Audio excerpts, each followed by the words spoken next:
Olá, meu amigo, olá, minha amiga, seja muito bem-vindo. Você nesse exato momento está participando de um projeto novo do Alisson e você está sendo cobaia. E por favor, não critique se este vídeo não ficar do teu agrado, pois ainda é um teste, ainda é uma fase experimental. Estou iniciando um projeto semanal, agora vou lançar vídeo toda semana, 7 horas da noite, com os principais panoramas dos mercados internacionais. Se você é investidor, se você é trader, se você é curioso, se você é aprendiz, se você é estudante, espero poder te ajudar um pouquinho com um cenário que de praxe já eu uso para minha leitura do mercado, beleza? Então vamos lá, vamos em frente e depois me diz o que você achou.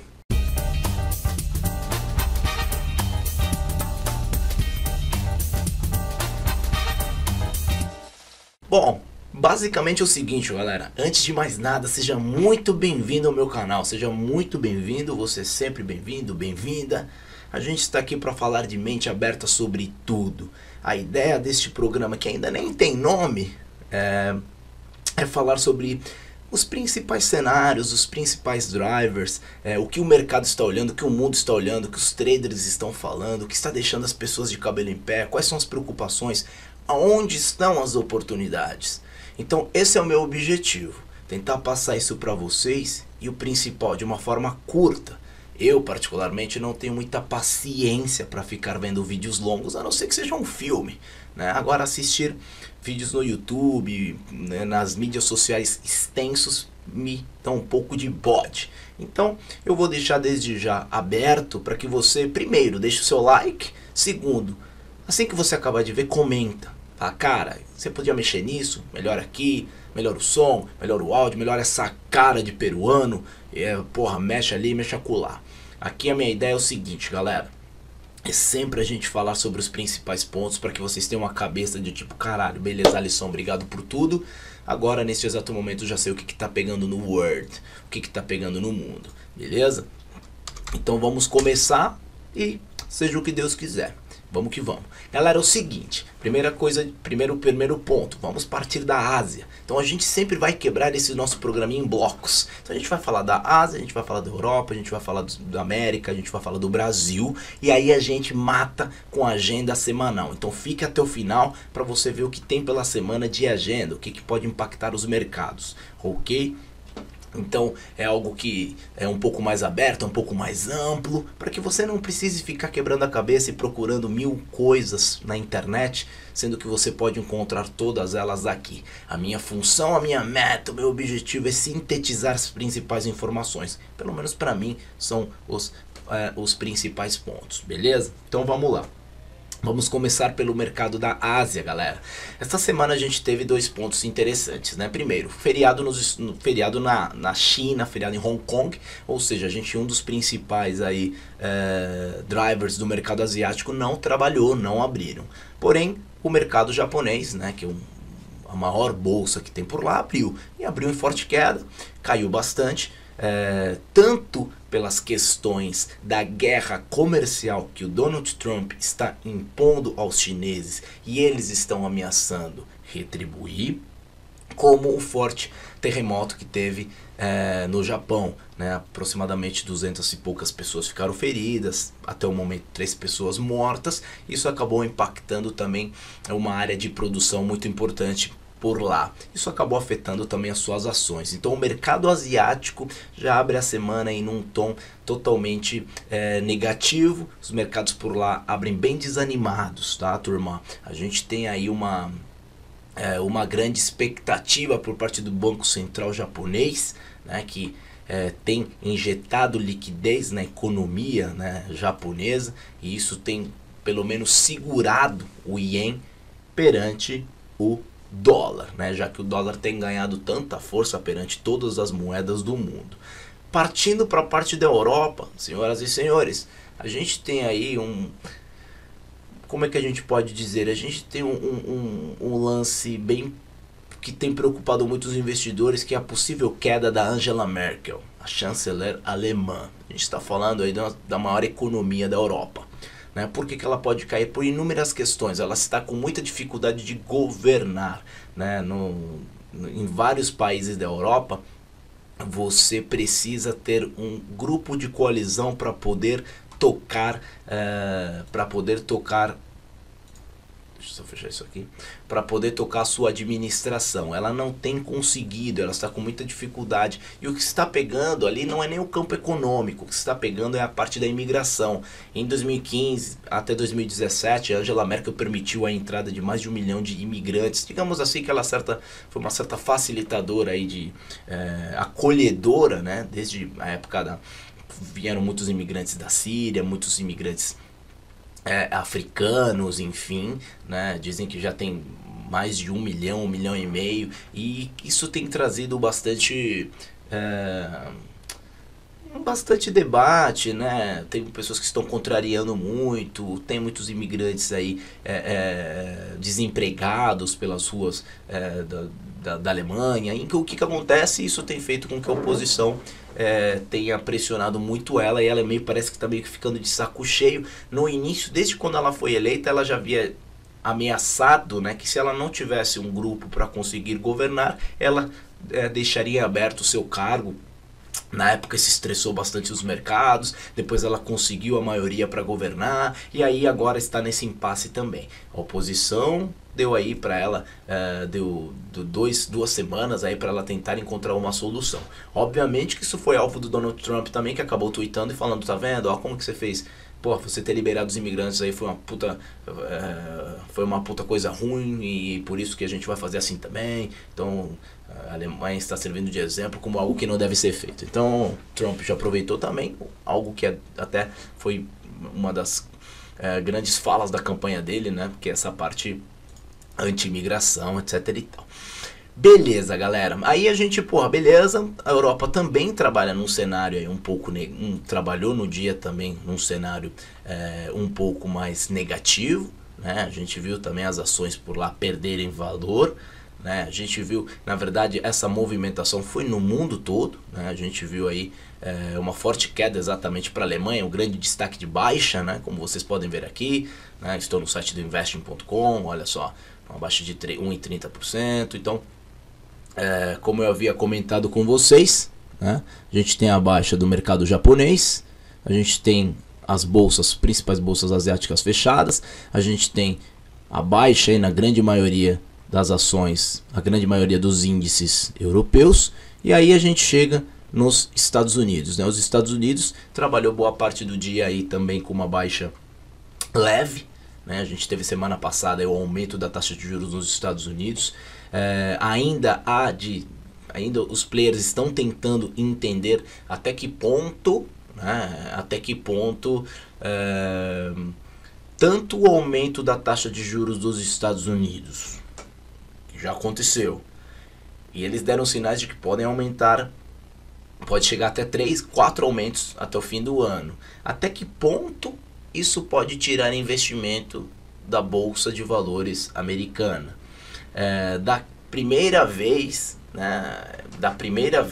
no início do ano, quando havia as ameaças de que isso poderia acontecer, os mercados sentiram mais. Eu estava até lendo uma matéria do Financial Times, onde eles estão falando que aparentemente tanto Dow Jones, S&P e principalmente Nasdaq estão blindados contra esse tipo de movimento. Porque o que o Donald Trump está fazendo de forma protecionista no quesito de sobretaxar os outros países sobre os produtos que eles importam, pode ser investimento que pode vir, esse dinheiro a mais pode ser aplicado nas empresas, e a grande maioria das empresas que são listadas em bolsas podem se beneficiar. Eu acho que é meio cedo ainda para a gente chegar nessa conclusão, galera. Então, eu acho que é cedo. Muita gente comenta, fala, pô, Alisson, por que tá tudo estressado, Donald Trump ameaçando o mundo inteiro, né? Já está caminhando para sair do NAFTA, acordo histórico entre Canadá, os seus vizinhos, né? E México. Agora ele ameaça sair porque diz que não é justo. Ele também está querendo impor sanções à Europa, impor sanções contra a importação dos carros europeus. Ele já está levando adiante aí, aparentemente, a taxação para os chineses, que também já falaram que vão retaliar da mesma maneira. Então é difícil, né? Eu penso que o mercado financeiro ele é muito movido ao humor, né? Ele é muito movido a sentimento. Então, quando você tem um país isolado, eu acho que de nenhuma maneira é positivo.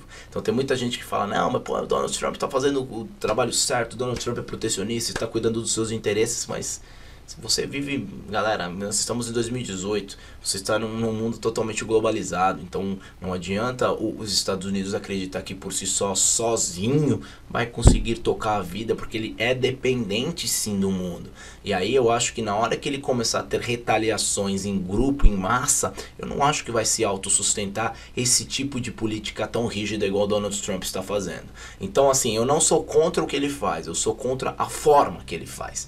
Então são coisas diferentes. Ele cuidar dos interesses do país, ok. Agora você, por exemplo, no campo da imigração, você tirar pessoas que já moram lá desde crianças, né? Simplesmente porque elas vieram do ano X ao ano X, essas pessoas têm que voltar para casa. Tipo, não faz o menor sentido, né? Você tem até os famosos Dreamers, né? Que é uma grande, a grande maioria...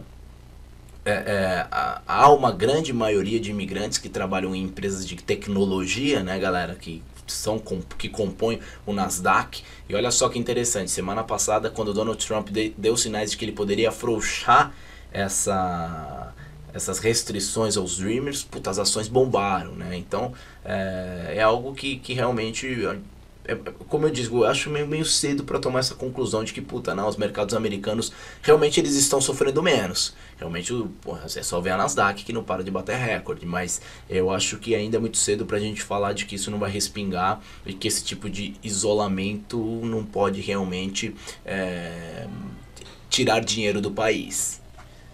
Tá? Então, acho cedo. Beleza, esse é o primeiro ponto. Então, já falamos da Ásia, falamos rapidamente da Europa, falamos dos Estados Unidos e aí a gente chega no Brasil. Galera, Brasil é o seguinte, guerra cambial. Quais são os pontos da semana, Alisson? O que o pessoal vai olhar aí na semana inteira?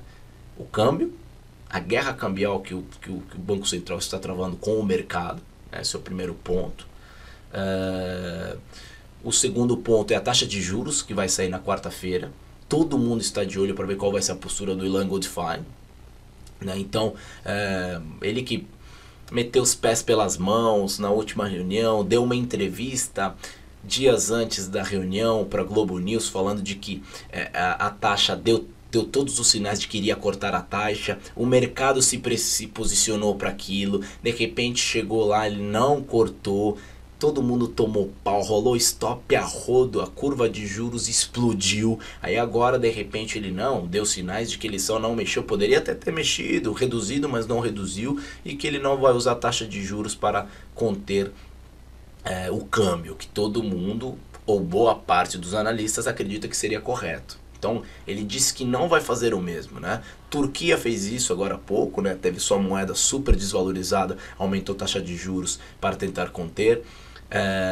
México, Argentina fez isso também, né? México que tem sua moeda, tem tido sua moeda super desvalorizada também. O peso argentino que se desvalorizou aí aproximadamente em 2 dígitos, né? Teve que aumentar a taxa de juros em 40%. Então é o grande receio que o Banco Central americano, que o Banco Central brasileiro, vá no mesmo caminho, e ele tem dito que não, que as reservas cambiais do Brasil são outras, a nossa situação de déficit fiscal é outro, a nossa situação de inflação é outra, então não tem como comparar com nossos pares emergentes, ok? Porém a nossa moeda está sendo bem desvalorizada, assim como nossos pares emergentes. Então essa quarta-feira vai ser todo mundo está de olho, porque assim, você tem os economistas e você tem os analistas. Os economistas dizem que ele não deve mexer mesmo, não deve aumentar a taxa de juros, ele tem que manter a política que ele disse, porque os fatores econômicos, a teoria econômica diz que se você tem uma condição inflacionária totalmente controlada, não há necessidade de você tentar, de você aumentar a taxa de juros. Se há um descolamento há um descolamento entre o câmbio e a política de taxa de juros, não há necessidade de você fazer esse tipo de operação para conter uma alta da taxa. Beleza, isso são os economistas dizem. Já os analistas do mercado, mais de 70% acredita que eles vão aumentar, em 0,25 que eles devem aumentar, e digo mais, estão se posicionando para isso, galera. Vai ser um pega pra capar na quarta-feira, vocês não têm ideia. E aí vocês têm 2 pontos. Se o Ilan Goldfein, se ele ceder e ele aumentar 0,25, se ele ceder ao mercado e aumentar 0,25, ele vai mostrar fraqueza. Ele vai mostrar, porra, peraí. Então você bateu na tecla, disse que não, na reunião passada poderia até baixar, não baixou, beleza e tal. Agora disse que não iria mexer, chegou aqui, agora você mexeu. Cara, o que você tá fazendo, irmão? Então, cairia em descrença. Ao mesmo tempo, se ele não aumenta 0,25% na taxa agora nessa reunião e o câmbio continua a explodir, ele pode ser taxado como irresponsável, porque ele poderia ter ajudado a conter mexendo na taxa de juros. Alisson, mas o que tem a ver a taxa de juros com o câmbio? Galera, quando você aumenta a taxa de juros de um país, seja ele qual for, você torna os investimentos de renda fixa do teu país mais atrativos. Então você torna, por exemplo, as operações de cash and carry, uma operação bem conhecida, onde o pessoal aplica em taxa brasileira e investe em taxa brasileira e vende outro tipo de taxa, faz uma tipo de trava, um tipo de arbitragem. A gente sempre foi o rei disso, porque nossas taxas eram a 15%, 18%, 20%, então o pessoal adorava, né? Pegava empréstimo, né, a grosso modo no Japão, a taxa barata, e aplicava no Brasil, enfim, e ganhava todo esse spread. Porém, as coisas não estão tão belas, não estão tão tranquilas como já esteve um dia. Então esse tipo de operação tem perdido atratividade. Então ninguém quer estar no Brasil com a taxa 6,5%. Né? Então, se ele aumenta um tiquinho, teoricamente ele torna um pouquinho mais atrativo que investimento estrangeiro volte e isso pressiona a moeda. Tá? É isso. Simples assim. Então, ele tá numa sinuca de bico e fudida, cara. Eu não queria estar no lugar dele, sinceramente. Não gostaria de ganhar o salário dele, mas não queria estar no lugar dele nessa situação. Esse é o primeiro ponto. Segundo ponto, galera. Saiu hoje na Bloomberg, hoje 18/6, de que esse tipo de intervenção que o Banco Central está fazendo até a época das eleições é totalmente insustentável. Saiu na Bloomberg. Depois que saiu na Bloomberg, o dólar subiu bem. Tá? Por que saiu isso? Porque dizem que o governo, somente com swap, não vai conseguir manter esse ritmo tão agressivo que ele está mantendo até a época das eleições. Ele vai precisar queimar reserva cambial. Aí o mercado não gosta, hein? O único trunfo que a gente tem, digamos assim, nós temos um colchão de reserva cambial muito elevado. Se você começa a queimar para conter dólar, isso não é positivo. Tá? Isso não é legal, porém pode ser que isso seja necessário. E eu tenho dito isso, né, eu falei isso várias vezes, de que para mim, se eles querem conter o dólar ou manter ele um pouco mais num nível mais abaixo do que ele está 3,75 hoje, eu acho que tem que fazer leilão de linha, tem que pôr reserva cambial, somente com swap. O Banco Central tá dando dinheiro para os caras, estão fazendo a festa, porque o Banco Central está fazendo isso desde que o dólar está 3,50, já foi para 3,96, tá? Então isso acabou estressando o mercado. Claro que o Banco Central, galera, ele quer manter o dólar num patamar um pouco mais embaixo. O que é mais embaixo, Alisson? 3,60, 3,55? Caso nas eleições o mercado estresse, por exemplo, tem uma pessoa mais de esquerda que pode levar aí a eleição, tá? O dólar ele tende a subir, concorda? Vai estressar, mas beleza, ele pode ser que suba para 3,80, 90. Agora, se chega nas eleições, o dólar trabalhando na casa do 3,90 e acontece esse mesmo cenário ruim, o dólar vai para 4,5. Galera, o dólar vai para 4,50, 4,80, mole. Então o que o Banco Central quer, deixa eu usar minhas forças para manter ele aqui no nível, caso dê merda, ele estica até aqui. Agora, se ele já tá aqui, daqui para cá, uma paulada. Então é isso que o Banco Central está tentando fazer de qualquer maneira, mas está com muita dificuldade, turma. A gente que opera no dia a dia vê como é difícil, como o Banco Central está sofrendo para conseguir manter esse dólar aí para baixo. Provavelmente terá que utilizar outras artimanhas aí. Beleza? Outro ponto que está chamando a atenção também, petróleo, galera. O petróleo tem sofrido bastante, tem caído muito, 6 semanas de baixa. O presidente da Rússia, Vladimir Putin, e os principais caciques aí da Arábia Saudita estão tentando virar aí o jogo, que é o que até então era um acordo da OPEP, que era o de restringir a produção, porém agora eles trabalham com o produzir mais. Vamos produzir mais, vamos começar a produzir mais novamente gradativamente.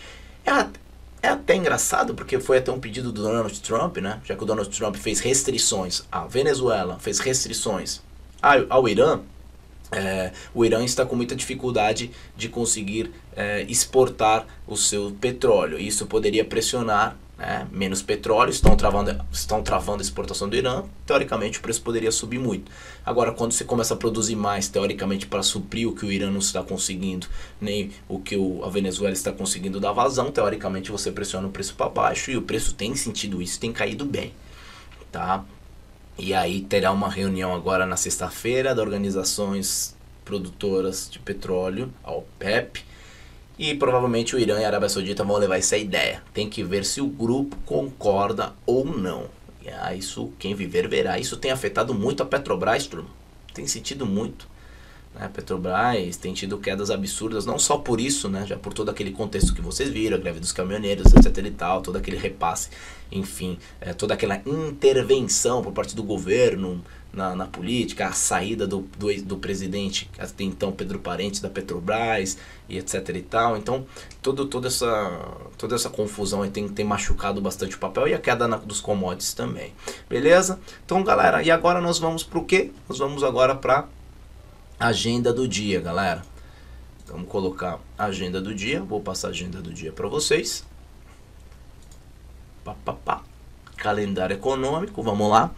Então hoje vocês viram que eu comentei com vocês que foi feriado lá fora. Não adianta mais falar de hoje, não importa em nada. Deixa eu colocar aqui, ó, a agenda desta semana. Beleza, vamos ver o que nós teremos a partir de terça-feira. Terça-feira. Legal. Maravilha. Temos discurso do presidente Mário Draghi. Acho que eu deixei passar também. Os principais presidentes dos bancos centrais do mundo vão se encontrar em Portugal. Eles vão debater aí política monetária. Todo mundo sempre tentando entender nas entrelinhas o que o Banco Central europeu pode fazer, se o quantitative easing que eles utilizam todos os meses pode ser cortado ou pode ser estendido. Ele já deu sinais de que vai estender, mas ao mesmo tempo sempre dá sinais de que quando achar apropriado vai cortar. Ou seja, as taxas de juros por lá é zero. As taxas de juros na Europa é zero. Então qualquer tipo de mudança vai mudar toda a precificação dos ativos por lá. Então é sempre todo mundo tentando adivinhar ou tentando entender quando que eles podem dar essa virada de chave aí e parar com esses estímulos, tá? Temos licença de construção, é o número mais importante aqui, segundo investing.com, né? Dados aí de construção e tal. 9h30 da manhã amanhã. Beleza? Quarta-feira, o que nós temos de mais relevante? Vamos focar somente no que mais importa, ó. Discurso do Jerome Powell, presidente do Fed. Isso aqui é extremamente importante, hein?